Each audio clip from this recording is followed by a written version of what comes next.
All right, guys, the video you have all been waiting for is finally here. How did I make the cold plunge? So this is actually going to be a really short video. It was really easy to make. And you can do it for a lot less money than I spent on doing it. So the first round, I bought the $200 chest freezer, brought it home, tested it, thank God, before I tried to seal it off, and I didn't fit. So it would have been perfect for Alessandra. It would have fit perfectly in there. So if you are a little bit smaller, you can get away with, I believe that was 8 cubic feet or something like that. It was about a little over a couple feet wide on the inside, and then something like 50 inches long, right around 8 cubic feet anyway. Had to bring that back. So note to self, or note to you guys, open up the box in the store. They don't care. Climb right into the chest freezer and just make sure you fit before you bring it home. It's going to save you an hour and a half of back and forth, buy it, return it. So that's your first tip. So this was the chest freezer I ended up buying. I'll link it over here. Not link it. I'm going to show a picture of it right here so you can see which one it was. From there, to make it waterproof, all you need to do is just buy a waterproof sealant. So something you would use to seal off your shower tiles, not grout, but actually the sealant you would do around the whole thing to make sure nothing can leak out. Comes in that plastic tube. Again, I'll link it, not link it. I will show you the picture of what I got here. So takes about 24 hours to cure. You want to leave that at least 24 hours. So every seam on the inside of the chest freezer, so up the sides, around, anywhere you see, it's like a wrapping, the metal wrapping on the inside where you see those seams come together, any line, just hit that real quick with the sealant. What else did we do for it? I think that was it for that. I painted it. I painted it matte black just with a Rust-Oleum spray paint. Took a little bit. So while the sealant was drying anyway, I hit that for 2 or 3 coats. I also got this lotus flower stencil and a mandala stencil. I'm going to do a white stencil on the top and on the front of it. Just make it look a little cooler. Let's see. The Inkbird digital thermometer controller, or digital temperature controller.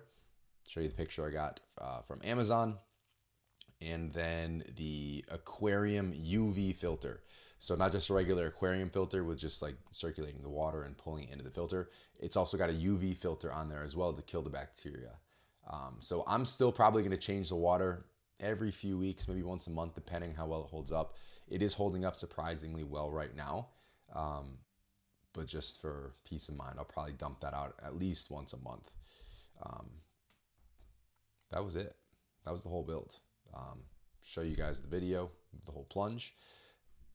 Biggest thing to think about when you're doing it, and the directions to set the thermometer temperature, the digital temperature controller, they're right in the box. So I'm not going to dive into that. But biggest thing to think about is make sure you unplug it, and you have to make this a habit because I've forgotten a couple times.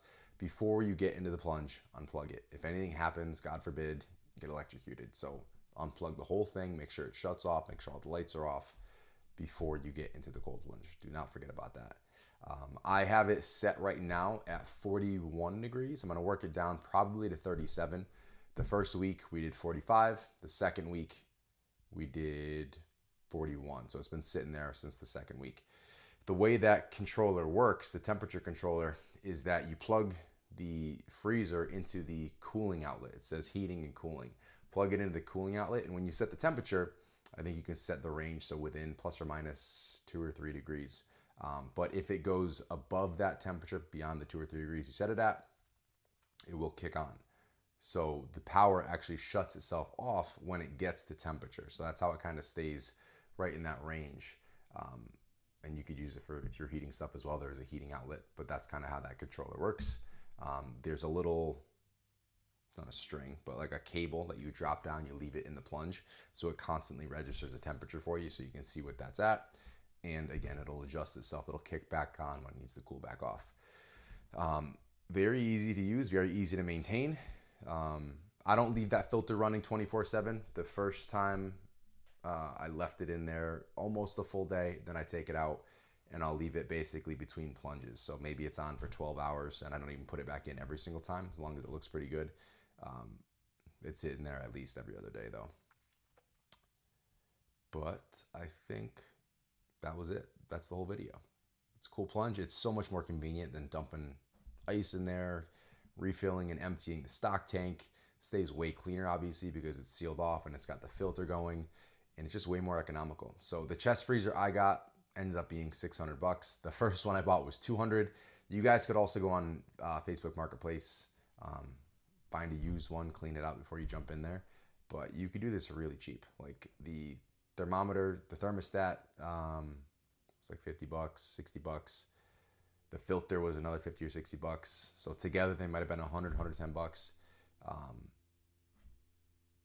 Plunge, $600, $20 for paint, $5 for the sealant. So if you can catch a deal on the actual freezer itself, you'd be in really, really good shape. But we love it. I love it. Alessandra loves it. Kai loves it. I'm sure Cora will love it if it's still around when she's of age. Maybe in a few years she'll start jumping in there. But yeah, it's been great to help us maintain consistency with that. Normally we just wake up, do the cold shower, which is fine. But I knew it was time to invest in this when I realized how much better I felt during the winter plunges. So when I'm chiseling ice off and it was 34 degrees, like it sucked, but you get out and you feel really, really good. And I stopped kind of getting that high from the showers. It makes me, wakes me up and gets me ready to roll, ready for the day. But definitely noticed such a big improvement when you get that temperature down at least into the low 40s, and we'll have that down into the low 30s or the upper 30s here very soon. So that's the video. I know you guys wanted it. Sorry it took so long. Got a lot going on over here, but we'll catch you in the next one.